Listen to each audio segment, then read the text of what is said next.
Hi guys. तो आज मैं एक और यूट्यूब वीडियो बना रही हूँ जिसमें मैं अपने सपने की कहानी बताने वाली हूँ। मतलब कि it's a dream story telling day. और साथ में अपना स्किन केयर भी करूँगी। मेरे को पता है मैं यूट्यूब पे डाल रही हूँ, बट आई नो कि मेरी मम्मी के अलावा इसको मैं किसी को दिखाने नहीं वाली। सो बी रेडी। तो ठीक है, पहले हम स्टार्ट करते हैं अपना स्किन केयर एंड मैं आपको सपना बताती हूँ आज का। 2 सपने आए थे मेरे को, लेकिन ना मैं पहले इंटरेस्टिंग वाला बता रही हूँ। एक छोटा था, एक बहुत लंबा सा था, तो मैं लंबे वाला नहीं बता रही हूँ। प्लस मेरे को जानना भी है कि इस सपने से मतलब होता क्या है आउटकम, तो मैं वो भी पूछना चाह रही हूँ। हाँ, बेसिकली मैं जानना चाहती हूँ कि इससे क्या होता है सपने से। मैं इतनी ग्लिच कर रही हूँ भाई। ठीक है, सो सबसे पहले स्टार्ट करते हैं। तो उसमें क्या था कि मैं ना किसी और प्लेनेट पे होती हूँ एंड अभी तक मेरे को ये नहीं रियलाइज़ होता है कि मैं किसी और प्लेनेट पे होती हूँ या नहीं, लेकिन ना इसे बहुत ही नॉर्मल सा चल रहा होता है सब कुछ। किसी शादी में शायद से मैं और मेरी फैमिली होती है, मम्मी पापा और भी होते हैं। ओह शिट भाई, मेरे को कैमरा में देख के करने की आदत नहीं है। तो खैर, तो क्या होता है कि ना इसमें मेरे को जाना होता है वॉशरूम। मुझे वॉशरूम पता नहीं क्यों इतना ज़्यादा दिखता है सपने में। तो वहाँ पे मैं देखती हूँ एक कमोड के पास एक नल होता है जो टूटा हुआ होता है, और उसमें इतना बड़ा पाइप जो होता है ना, इतना बड़ा, वो पूरा खुला हुआ है और उसमें से पानी लीक हो रहा है, बहुत ज़्यादा पानी गिर रहा है। एंड पता नहीं क्यों मैं वो देख के थोड़ी घबरा सी गई कि नहीं होना चाहिए। तो मैं अपनी मम्मी के पास जाती हूँ एंड मेरी मम्मी के साथ पता नहीं कोई और भी फ्रेंड होती है उनकी, उनके पास जाती हूँ कि जो नल है ना वो बहुत ज़्यादा पानी गिर रहा है वहाँ से, और उसका कुछ करो। मतलब कि वहाँ से पानी ज़्यादा आ रहा है और कुछ ऐसे गड़बड़ हो जाएगी, पूरा पानी पानी फ्लोर भर गया है वहाँ पे तो, और शायद बाढ़ वगैरह आ जाएगी। मुझे नहीं पता ये थ्योरी कहाँ से आई थी, बट उस समय आ गई थी। तो जब मैं ये बात बताती हूँ तो उन लोगों को यकीन नहीं होता कि ऐसा तो कुछ हो ही नहीं सकता और तुम झूठ बोल रही हो या मजाक कर रही हो। तो तो वो मेरी बात को ऐसे मानती नहीं है और चले जाता है खुद ही। मेरी मम्मी और वो फ्रेंड सी जो थी, मेरे को नहीं पता कौन थी वो, तो वो जाते हैं और मुझे नहीं पता अंदर ऐसा क्या होता है, वो वापस नहीं लौटते। तो शायद खाई वाई में कहीं तो गिर जाता है, आई डोंट रिमेम्बर। बट हाँ, वो उसके बाद वापस नहीं लौटते और ऐसे ही कुछ इंप्रेशन सा बन जाता है कि they are not alive any more.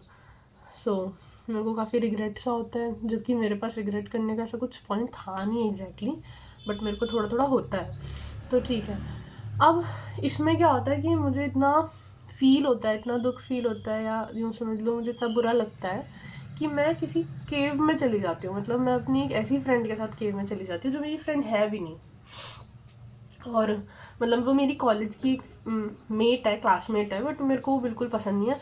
उसका नाम अलाफिया है। तो मैं उसके साथ चली जाती हूँ केव में, किसी केव में, and we are on a different planet, ये चीज़ आप भूलना मत। तो उसमें क्या होता है कि उसमें हम दोनों जाते हैं एंड ना क्या होता है कि केव में ना आपको नहीं पता चलता कि आप किसी माउंटेन के नीचे हो या किसी अंडरग्राउंड बेसमेंट टाइप में हो। मतलब अंडरग्राउंड भी जा सकते हो आप केव में जाते जाते, चाहे आपने कहीं से भी स्टार्ट करा हो, चाहे आपने ऊपर पहाड़ से भी स्टार्ट करा ना, आप तब भी अंडरग्राउंड पहुंच जाओगे, आपको पता भी नहीं चलेगा।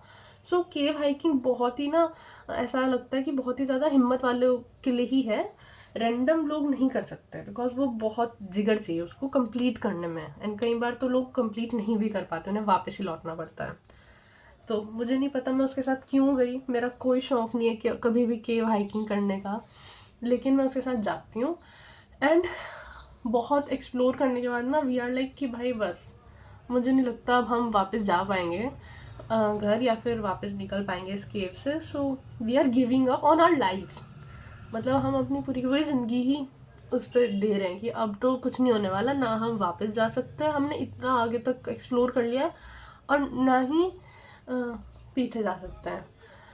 तो और हमें ये तक नहीं पता कि हम केव के किस कोने में हैं अभी।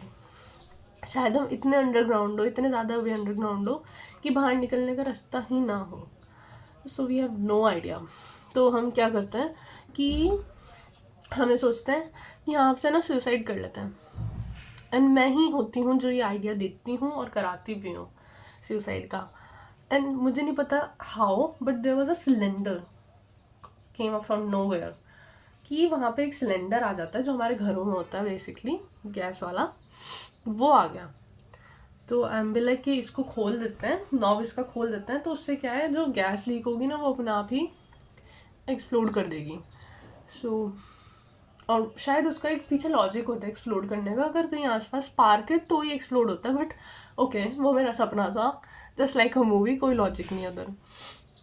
तो मैंने वो मैंने उससे परमिशन ली कि हमें ये कर लेना चाहिए, कोई फ़ायदा नहीं, अब तो हम निकल नहीं सकते यहाँ से बाहर। तो मैंने वो नॉब खोल दी एंड मैं उस सिलेंडर के बहुत पास खड़ी हो गई कि भाई अगर कुछ भी हो एक्सप्लोड तो मेरे को सबसे पहले इफेक्ट हो। एंड आई डोंट नो वो कहाँ थी, साथ में थी या थोड़ी दूर थी। तो वो एक्सप्लोड कर जाता है, हम लोग फट जाता है। लेकिन जैसे अगर आप इतने पास खड़े हो किसी सिलेंडर के और वो एक्सप्लोड करे तो यू विल एक्सपेक्ट कि भाई बहुत ही चीथड़े उड़ जाएंगे शरीर के, बट हम दोनों के साथ ऐसा नहीं हुआ था। हम दोनों के शरीर में से खून नहीं इतना निकला था, मतलब फटे नहीं था हमारे शरीर, बट हाँ ऐसा लग रहा था जैसे हम मर गए हो। सो वी वर लाइक जब वो चीज़ फटी थी ना तो हम किसी खाई से मेरे को गिर गए थे, बिकॉज वहाँ की जो फ्लोरिंग थी वो बहुत ही लाइट वेट थी। और एज आई टोल्ड या कि हम एक अलग ही प्लेनेट पे थे, तो मुझे नहीं पता वहाँ के फ्लोर का क्या हिसाब है, कितनी जल्दी टूट जाता है कितना नहीं। तो हम नीचे कहीं गिर रहे थे, तो मैं उसे कहती हूँ कि चल ठीक है, जैसे एक लास्ट ब्रेथ नहीं होती उसमें, कि ठीक है जो भी अभी तक हमने करा हम कोई अब झगड़ा नहीं करेंगे, एंड जस्ट होप कि अगले अगले जब तुम जन्म लो तो तुम बहुत ही अच्छा कुछ काम कर सको, अच्छे फ्रेंड्स बनाओ, अच्छी कैरेक्टरिस्टिक रखो अपनी, एंड हम दोनों ऐसी ही उम्मीद रखेंगे और अभी कोई झगड़ा नहीं करेंगे, अब जब मर रहे हैं तो अच्छे से एक गुड बाय बोल के मरता है। तो ठीक है वो भी मान जाती है इस चीज़ पे। फिर जब हम गिर रहे हैं तो मुझे ऐसा फील होता है कि शायद मैं मरी ही नहीं हूँ। उसका नहीं मुझे पता, वो ज़्यादा कुछ हिल नहीं रही, बोल नहीं रही, लेकिन मुझे मेरा पर्सनली लगता है कि मैं मर नहीं रही हूँ। सो व्हाट आई डू कि मैं पता नहीं क्या था कि मैं उड़ने लगती हूँ, और मैं उड़ने लगती हूँ, स्टार्ट करती हूँ, एंड उड़ते उड़ते मैं उस पहाड़ की, मतलब ये तो दिख रहा था कि वो एक पहाड़ है, तो मैं उस पहाड़ की एकदम टॉप पे पहुँच जाती हूँ। ऐसा बिल्कुल ड्राइंग वाला पहाड़ नहीं था कि बस एक ही ऐसा ट्रायंगल सा है और आप उसके बीच में पहुंच गए, नहीं, वो ऐसा था कि ऐसे ऐसे ऐसे ऐसे ऐसे करके जो एक्चुअल पहाड़ होता है, और तुम अंदर से उम्मीद करोगे कि पहाड़ दिखेगा, वो बस एक खोखला सा पहाड़ था बहुत, क्योंकि वो ऑब्वियसली दूसरा प्लेनेट था तो हम कुछ भी एक्सपेक्ट नहीं कर सकते थे। तो क्या होता है कि मैं उस पहाड़ पे से ऊपर ऊपर जाती हूँ, मैं उड़ने लग जाती हूँ समहाउ, एंड मैं उड़ते उड़ते उड़ते उड़ते उस पहाड़ की जो टॉप था, मतलब रूफ था, वहां तक पहुंच जाती हूँ। एंड इस रूफ पे क्या होता है कि वो जो रूफ बनी हुई थी ना उस पहाड़ की, वो ऐसी थी जैसे पतली सी बर्फ की लेयर हो या प्लास्टिक की लेयर हो, जो इजीली तो नहीं टूट रही थी लेकिन थोड़ा सा बेंड करो तो वो टूट जाती थी। और वो काफ़ी सारी थी, एक के ऊपर एक के ऊपर एक, ऐसे इतने से गैप पे, थोड़े थोड़े गैप पे, अगर वो ऐसे स्टार्ट हो रही तो ऐसे ऐसे ऐसे ऐसे थी। तो मैं देखती हूँ कि मैं वहाँ तक पहुँच गई हूँ उड़ते उड़ते, और मैं कहती हूँ इसका क्या होगा, अब ये तो मेरे सर को टकराने वाली है। लेकिन वो टकरा जाती है और मुझे कुछ नहीं होता, क्योंकि वो बहुत ही पतली होती है और मैंने जैसे बताया बर्फ़ जैसी थी, तो वो टूट गई थी आराम से। जैसे मेरा सर टकराता है और थोड़ा ज़ोर पड़ता है तो वो टूट जाती है, फिर अगली लेयर टूट जाती है, फिर अगली लेयर, जब तक मैं बाहर नहीं निकल जाती उस माउंटेन से तब तक वो टूट टूट के मैं उसके ऊपर जाती जा रही थी। तो जब मैं ऊपर जा रही थी एंड मैं जैसे ही उस पहाड़ से बाहर निकलती हूँ तो मुझे तो यही एक्सपेक्ट था कि दूसरा प्लेनेट है और इधर कोई भी और नहीं मिलेगा मुझे। लेकिन जब हम, मतलब मैं बेसिकली, वो तो मर ही गई है, जब मैं बाहर निकलती हूँ तो मैं देखती हूँ थोड़ी सी दूर पे लोग थे, मतलब आई डोंट नो वो ह्यूमन थे या नहीं, लेकिन दिख तो वो लोगों जैसे ही रहे थे, नॉर्मल इंसानों जैसे। And they were preparing for something, मतलब वो किसी ऐसे शादी वादी के टाइम नहीं होता कि कोई खाना वाना प्रिपेयर कर रहा है, कोई उन्हें लीड कर रहा है कि ऐसे बनाओ, ये चेयर्स वहाँ रखो, इवेंट की तरह कोई ऐसा कुछ हो रहा था। तो मैंने देखा ये किस चीज़ का इवेंट चल रहा है, और वो भी यहाँ पे इंसान क्या कर रहे हैं, मतलब यहाँ तो एलियंस होने चाहिए थे, दूसरा प्लेनेट है, मैं ऐसे आई थी कि मेरे को एक्सपेक्ट था कि कोई नहीं होगा यहाँ पे। तो वहाँ पे होते हैं और लोग, एंड ऐसे ही होता है कि एक ना मैनेजर सा टाइप का घूम रहा होता है सूट वूट में, एंड देवर टेलिंग कि भाई ऐसे नहीं, इस चेयर को यहाँ रख कर आओ, इसको वहाँ रख कर आओ, आराम से रखो, खाना ऐसा बनाओ वैसा बनाओ, वो सब चल रहा था। चेयर्स भी बिल्कुल ऐसी जैसे वो शादी के नहीं होती, रिबन बंधा हुआ, तो तो फिर मैं थोड़ा सा आगे, मैं हवा में ही घूम रही हूँ अभी भी, मैं आसमान में हूँ बहुत ऊंचाई पे, जहाँ सोचो ना एक पहाड़ की लेवल पे हूँ मैं। तो वहाँ से मैं ऐसी घूम रही हूँ, चल रही हूँ हवा में ही, और ऊपर से देख रही हूँ नीचे कि लोग क्या कर रहे हैं। तो जब मैं उड़ती उड़ती एक्सप्लोर करती करती इधर उधर तक पहुँचती हूँ, तो मुझे दिखता है कि एक जगह स्टॉल लगा हुआ है, छोटू सा स्टॉल, जहाँ लिखा है जैन भोजन। आई वाज सो शॉक्ड कि जैन भोजन यहाँ, दूसरे प्लेनेट पे।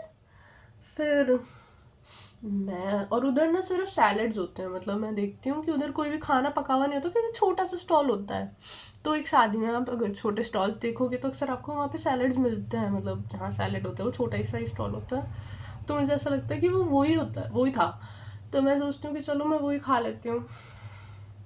तो मैं नीचे उतरती हूँ वहाँ पे, एंड वहाँ पे गाजर, खीरा, टमाटर ये सब होता है, और मैं टमाटर खाने लग जाती हूँ। और उसी स्टॉल के पास, उस स्टॉल के पास खूब सारी चेयर्स होती हैं, और उस चेयर्स पे काफ़ी लोग बैठे हुए होते हैं, जैसे जो लोग शादी में थोड़ा जल्दी आ गए और अभी इतना प्रिपेयर नहीं हुआ, तो वो वहाँ पे बैठ गए वही वाली चेयर्स पे, जैसे मैंने बताया था एक शादी की होती है।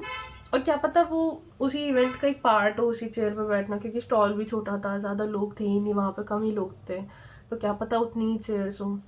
तो वहाँ पे मैं देखती हूँ कि मेरी मम्मी भी बैठी होती है। वाओ, इतनी हैरान होती हूँ मैं, और उन्हें हैरानी नहीं होती। शी भी लाइक कि इतना टमाटर क्यों खा रही है, औरों के लिए भी तो छोड़ दे। मैंने कहा नहीं, मैं खाऊंगी, मैं तो खाऊंगी। तो ऐसा दिखता है सपने में। और क्या दिखता है, और बस इतना ही दिखता है कि सपने में वो खा रही होती हैं, मतलब मैं खा रही होती हूँ टमाटर, और तो कुछ नहीं दिखता ना। नहीं, बस फिर वहाँ आएगा सपना ख़त्म हो जाता है ये वाला, कि मैं टमाटर खाती हुई दिखती हूँ उनको। और क्या बताऊँ मैं सोच रही हूँ कि उस सपने में मैं कुछ भूल तो नहीं गई ना। मतलब इतना पार्ट तो क्लियर हो गया ना कि लाइक जो स्टार्टिंग में हुआ था उसकी वजह से मेरी मॉम और मेरी कोई जो भी आंट या जो भी थी वो मर गई थी in the starting of the dream, क्योंकि वहाँ पे फ्लड आ गया था, जैसे मैंने बताया था कि आ सकता है। तो उसके ही रिग्रेट में मैं गई थी केव में सुसाइड करने, बेसिकली, कि मैं भाई वहाँ पे केव एक्सप्लोर करूँगी एंड सुसाइड कर लूँगी। बट अच्छा था। मैं बल्कि ना गिरते हुए ऐसे भी सोच रही थी, मैंने कहा पता नहीं अब अगले जन्म में मैं ह्यूमन बनूंगी या नहीं बनूंगी, बिकॉज मेरी मॉम कहती है कि सुसाइड एक तरीके का सिन है, एक पाप है, so you can't be human again after that. तो शायद मेरे को ये भी शक हो रहा था कि पता नहीं मैं तो ह्यूमन बनूंगी भी नहीं बनूंगी, और क्या होगा मेरे साथ क्या नहीं होगा, पता नहीं कैसे रहेगा। लेकिन मैं बहुत रिलैक्स्ड फील कर रही थी उस वजह से, क्योंकि मैंने फाइनली अपनी लाइफ एंड कर दी थी। तो I was so feeling relaxed inside me, कि बहुत सुकून सा लग रहा था। वैसे भी मुझे गिरते या उड़ते टाइम बहुत सुकून महसूस होता है। तो ऐसा ही दिखता है कि मरने के बाद, मुझे ये भी नहीं अभी तक क्लियर कि मैं मर के उड़ रही थी या बिना मरे ही उड़ रही थी। तो मैं कुछ श्योर होके नहीं बोल सकती कि मैं कैसे उड़ रही थी। बाकी जो मेरा सेकंड सपना था जिसमें एक और हम प्लेनेट पे ही थे, लेकिन उसका ना इस सपने से कोई रिलेशन नहीं है।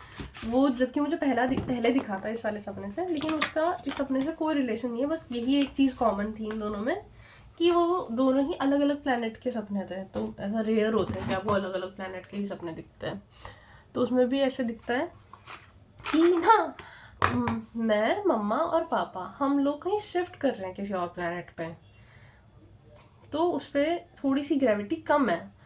तो सर क्या होता है कि एक ट्रक आ रहा होता है और एक घर होता है सामने, वो छोटा सा ही घर होता है, बहुत बड़ा नहीं होता, उसके एक ही मतलब ग्राउंड फ्लोर का ही घर होता है वो, उससे ज़्यादा बड़ा नहीं। और जो लोग शिफ्टिंग में हेल्प करा रहे होते हैं, जैसे हमें रियल में कराया था जिन्होंने, वैसे लोग होते हैं, और वो सामान रख रहे होता है ट्रक में से निकाल निकाल के उसमें हमारे घर में।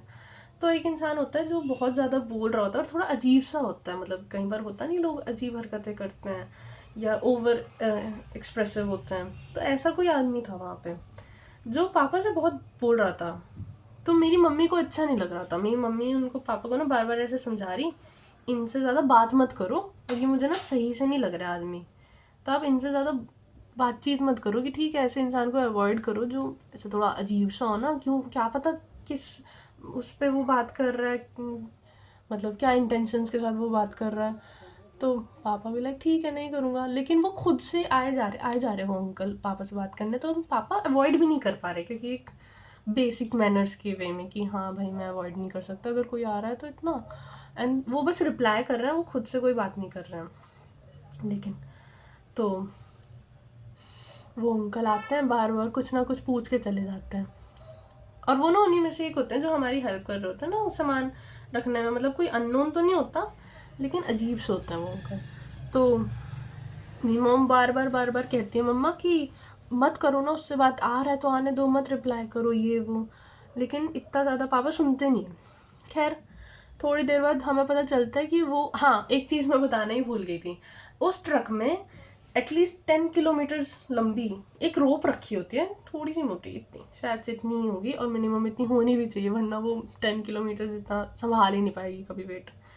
तो उतनी लंबी रोप होती है, और हमें दिखता है, हम इतना ध्यान नहीं देते, बट वो अंकल ना उस रोप का एक एंड उठा के ले जाते हैं। रोप के 2 एंड्स होते हैं, एक ट्रक से बंधा हुआ था अंदर की साइड ही, और एक वो उठा के ले जाते हैं। तो हमने इतना ध्यान नहीं दिया कि भाई ले गए तो ले गए, ठीक है। फिर हमें पता चलता है थोड़ी देर बाद कि वो रोप बहुत तेज़ी से खिंचने लग जाती है। यूँ समझो अगर हम एक रोप को एक कार से बांध दें और वो कार एकदम तेज़ी से भागे, तो वो कितनी तेज़ खिंचेगी वो रोप। तो हम देखते हैं कि ट्रक में से वो रोप ना इतनी ही तेज़ी से खिंच रही थी जैसे कोई कार चला के उसे भगा के ले जा रहा हो, मतलब कार में बांध दी हो किसी ने और फिर भगा दी हो। लेकिन एज आई सेड हम दूसरे प्लेनेट पे थे, तो जो वहाँ की कार्स थी वो हवा में उड़ती थी, और हमारे उस प्लेनेट पे ग्रेविटी भी कम थी। तो हम देखते हैं कि वो ऐसे जाती है रोप, ऐसे ट्रक तो यहाँ नीचे बंधा हुआ है, रोप ऐसे ऊपर हवा में जाके कहीं बंद हो रही है, फॉग में जा रही है, क्योंकि 10 किलोमीटर लंबी थी, तो हमें हवा में भी नहीं दिख रही थी कि वो कहाँ जा रही है। एंड वो 5 मिनट के अंदर अंदर ही पूरी रोप खिंच जाती है, एंड वो पूरा एक स्ट्रेट लाइन बन जाती है। पहले तो रोप फोल्ड होके रखी हुई थी, फिर वो स्ट्रेट लाइन बन जाती है। तो अब मम्मी कह रही देखा वो पागल आदमी ने क्या करा, मतलब वो उस रोप को ले गया, अभी पता नहीं ये ट्रक ऐसे खिसकने लगेगा अगर उसने ज़्यादा और आगे खिसकाई कार तो ट्रक पीछे आने लगेगा, क्योंकि ट्रक कोई फोर्स तो लगा नहीं रहा, ट्रक तो सिर्फ खड़ा है।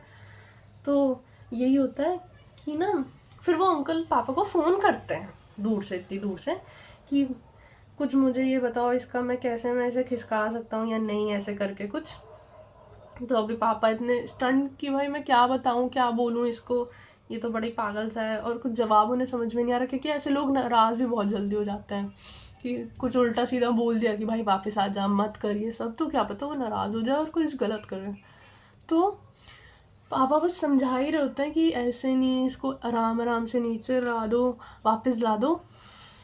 वो ट्रक खिसकने लगता है उतनी देर में, एंड वो इतना खिसक के एंड आपने देखा 10 किलोमीटर्स लंबी है वो रोप, तो वो ढंग से नहीं खिसक पाता, और इवेंचुअली ना पापा के आगे एक आदमी खड़ा होता है और उसके आगे ट्रक होता है, तो वो ऐसे खिसक के ऐसा, मतलब ऐसे ऐसे जा के ऐसे गिर जाता है उस आदमी के ऊपर जो मेरे पापा के आगे खड़ा होता है। तो मम्मी लाइक लो कर दिया ना कांड उसने, मैंने कहा था ना कि मत उससे बात करो, आप ही से फ़ोन पे बात कर रहा था, तो कर दिया उसने अब कांड, अब इसको कैसे ठीक करेंगे, वो आदमी मर गया होगा पिचक के। तो अब हम और पता नहीं क्या होता, मैं किसी को विजिबल ही नहीं हो रही हूँ, जैसे मुझसे कोई बात नहीं कर रहा, या फिर मैं एज अ व्यूअर ही देख रही हूँ सिर्फ वो ड्रीम को, क्योंकि मुझसे ना पापा बोल रहे ना कुछ, ना मम्मी कुछ बोल रही, ना ही कोई मुझे से देख रहा कि जैसे मैं हूँ भी यहाँ नहीं हुआ। तो मैं बस ओवरव्यू कर रही हूँ कि भाई क्या चल रहा है यहाँ पे। एंड एनी हाउ उन लोगों ने ट्रक को सीधा करा, जो ऐसे पड़ा हुआ था ना उसको सीधा करा, तो जो आदमी यहाँ गिरा पड़ा था उसके सर के नीचे से खून बह रहा खूब सारा, अ पडॉल ऑफ ब्लड, छोटी सी लेक ही बन गई थी ब्लड की। तो हमें तो लगा भाई गया ये आदमी, तो इसका तो क्या ही होगा। तो फिर लेकिन वो अपनी मुंडी खिसका के ऐसे ना ऐसे करते, थोड़ा सा ऐसे इशारा सा कर देता है कि नहीं ही इज़ फाइन। तो फिर हमें लगता है कि चलो इंसान मरा तो नहीं एटलीस्ट। बस उस सपने में तो इतना ही होता और कुछ भी नहीं, तो बहुत ही वियर्ड सा सपना था बट मज़ेदार था। मुझे दोनों ही सपने में बहुत मज़े आए थे, एंड मुझे काफ़ी फ़न लगा था वो दोनों ही सपनों को करना, खास करके सेकंड वाले में तो कुछ ज़्यादा ही, जिसमें मैं पहाड़ के ऊपर से निकली थी, एंड पहाड़ के लेयर्स भी अजीब सी थी क्योंकि वो किसी और ही प्लेनेट का था, नॉर्मल पत्थर की नहीं बनी हुई थी, बर्फ़ की थी। So it was a fun all over. बाकी मेरा स्किन केयर भी हो गया है। Any difference? Bye bye. बाकी आप रियल लाइफ में पूछ लो जो भी पूछना है मुझसे, साथ में ही होंगी क्योंकि अगर मैं आपको दिखा रही होंगी तो इस समय पे। बाय।